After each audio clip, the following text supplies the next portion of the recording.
So thank you for everybody coming out today. This is our first official lecture of programming team off-season. As some of you might assume, I think I said online, this is for beginners and intermediates, so we're going to be covering some of the basic things you need to get into any type of programming competition problem. To start with, every type of competitive programming problem ever requires some sort of input. Right? So you have to be able to read the data in for any algorithm to start, any type of thing like that. And some of the easier problems really just require reading the input. So I'm going to go over how to read an input and how to properly format output first. So to start with, some of you might have heard of the Java scanner. That's going to be the workhorse for the majority of all programming competition problems you do. It's a form of, it can read from files, it can read from console or standard in, or it can read from a string. It takes in an input stream and then is able to parse out integers, doubles, words, a lot of things. It uses the Java Regis engine to parse all of these tokens. So that's what a scanner is. Let's look at how to set up these scanners. Setting up a scanner, I wrote some code, and there's three main use cases you might want to use a scanner for. And those are, first of all, the most common use cases, especially for competitive programming problems, and that is scanning from the console or system.in.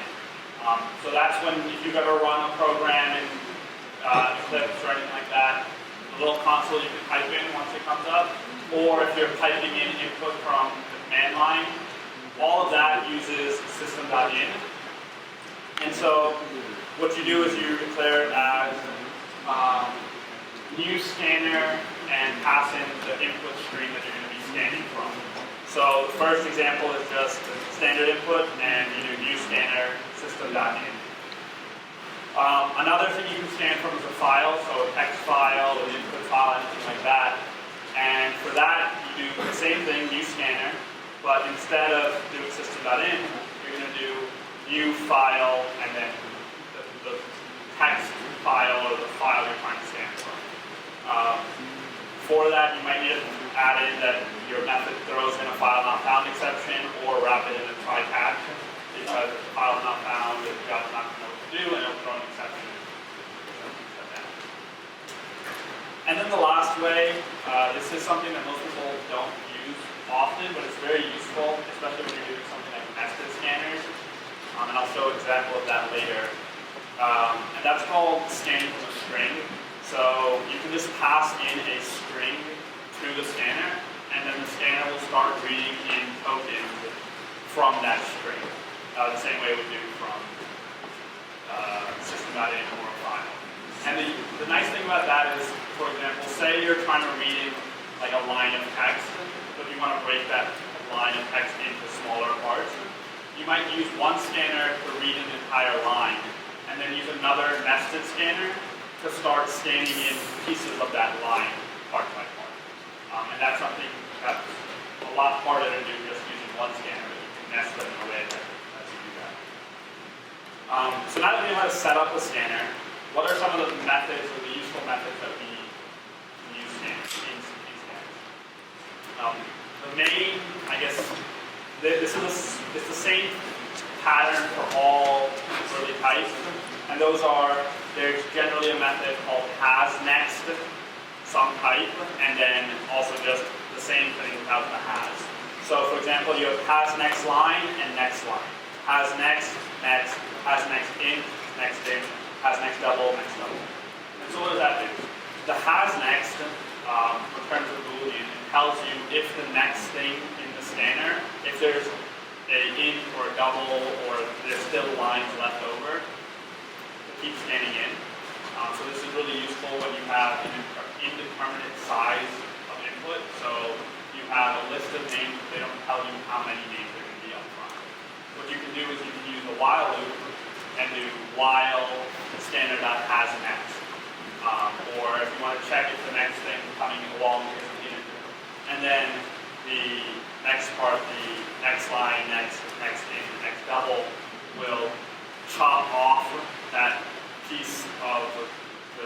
input stream and return the specific type that it is. So nextInt will take the next integer that it sees, return that in the integer form. So one of the pitfalls I wanted to go over with this though is something that catches almost everybody almost every time, even if you've been doing this for a while, and that's the idea of how do next and next line work and how do they work together. So next or next line, they have a delimiter that they're looking for. So, and they keep reading the string or whatever the input stream is till they hit that delimiter. Delimiter is a form of breaking up input. So by default, the delimiter that's used is spaces. So it will keep reading until it hits white space. That's for next, nextInt, next double, all of those. For next line, however, it reads until it hits the next new line character. So it'll keep reading, and once it hits a new line character, it'll chop that off and down, return all of that. So that's when you hit enter or anything like that, that's a new line character. So one of the things that happens is, say you use these back to back. You use scanner.next and then scanner.next line. If you use scanner.next first, what will happen is you'll read in one token, and then you'll expect, and say that was the only token on that line. So you'll read that in, and expect it that now the next time you use next line, it will go to the next line of input. That's not the case, however, because next will not take off the new line character. And so to get around that, you have to call scanner.next line in order to take that character off the end.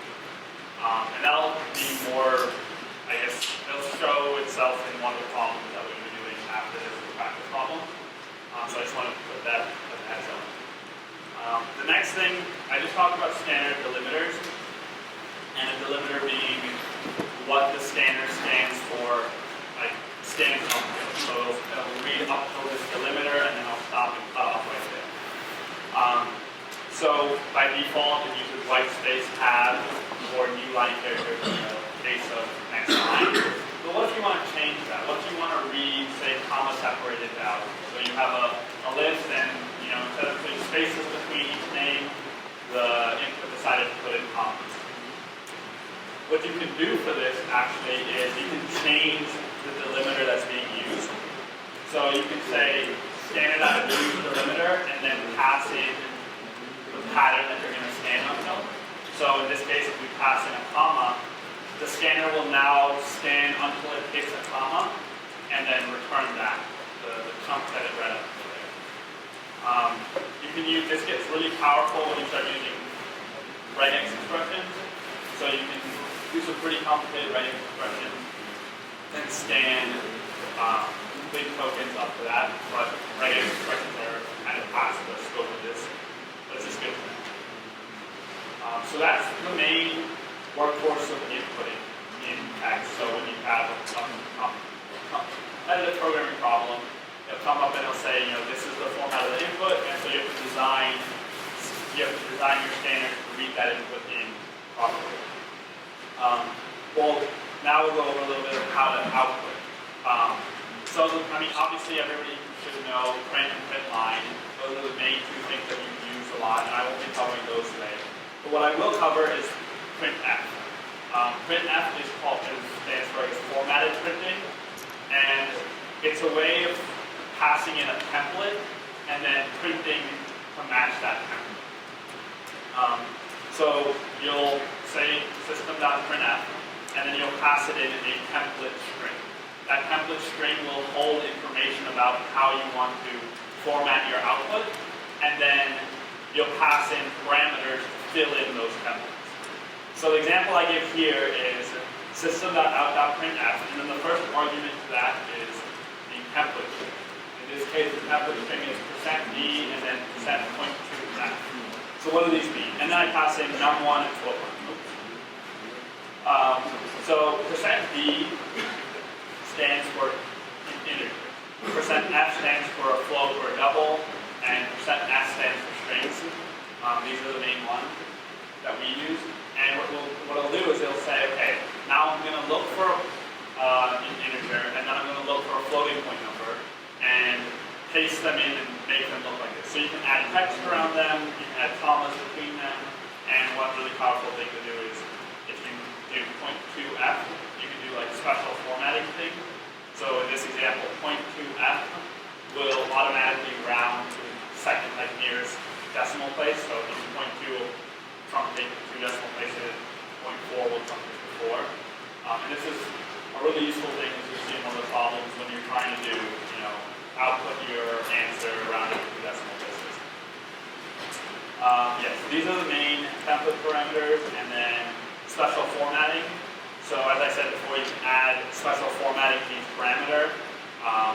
So the main examples of that are rounding for floats by doing .2 or .3 or something like that. Also alignment if you're printing out a table, or the width of a field. So if you've ever seen it where, say you want to add leading zeros before your number. So you go 0, 0, 1, 0, 0, 2, but for 10 you don't do 0, 0, 10, you do 0, 10. And then for 100 you just do 100. 43, 3y, you can do that with this approach. So that's the main bulk of input and output. If there's any questions right now, I'll take those, because then what I'm going to do next is I'm going to go over strings and how they work. So are there any questions about what I can run over here with input and output scanners or anything like that? Yeah. Does scanner provide any regular expression? Then you told about limiters, right? Yeah, so regular expression scanner. Yeah. So in the delimiter field, you can pass it. The question was, does scanner support right expressions? And in the delimiter, when you're setting the delimiter that you're using, you can set it to be a right expression. And what it'll do is it will scan up until it hits that right expression, and then give you everything except for that. So that's the main use of right. Yeah.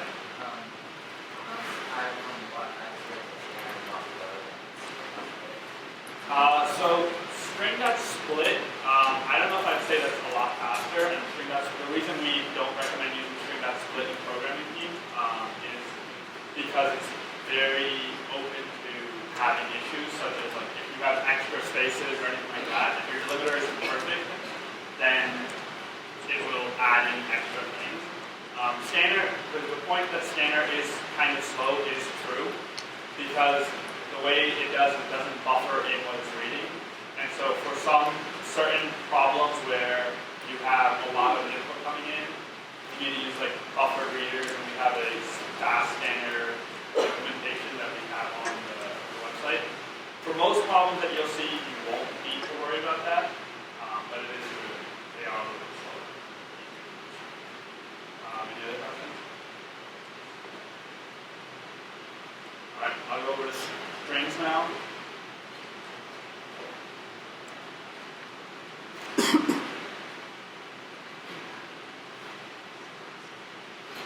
So this is going to be an overview of strings in Java and how they come up in programming teams sometimes.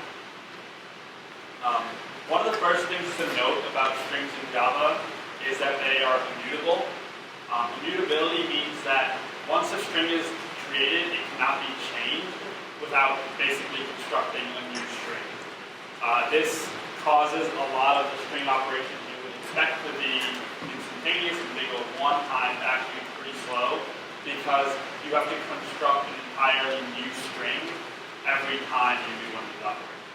So that includes string concatenation, or trying to change a character in the string replace, anything like that.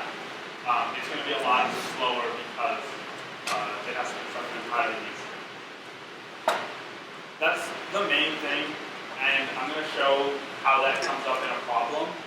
So if you want to think about it, let's say I had a method called a lot of days. And what that does is it takes in a number n, and it returns a string with n days. So just a string of a repeated a bunch of times.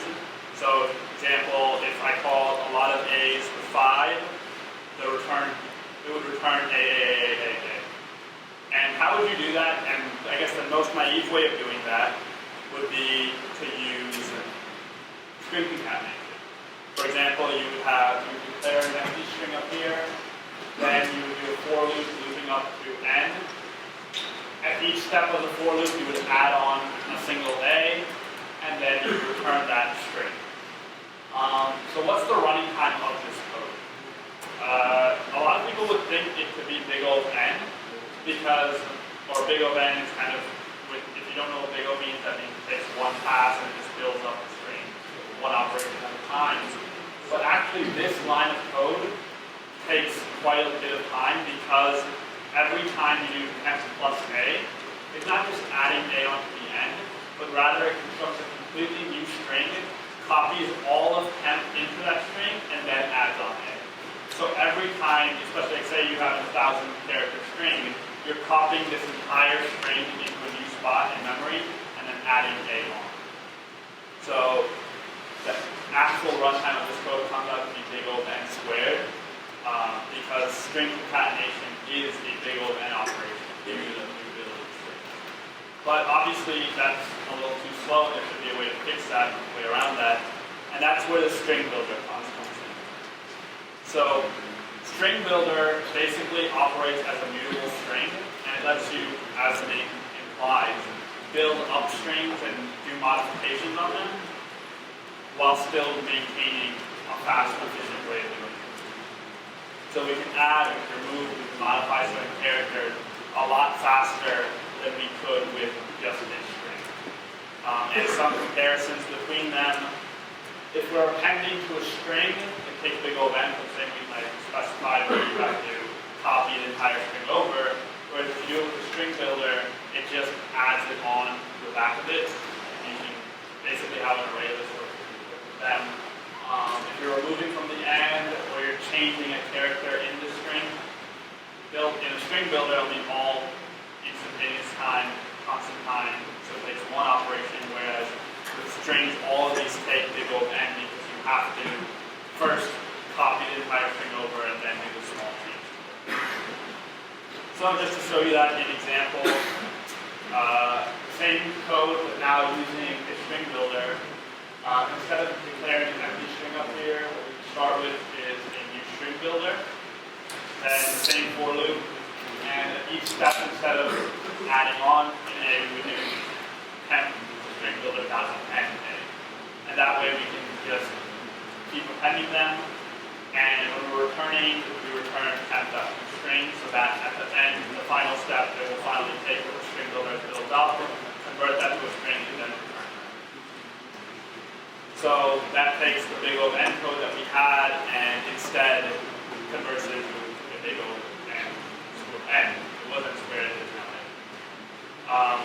So that's StringBuilders and a little bit about just string mutability in Java.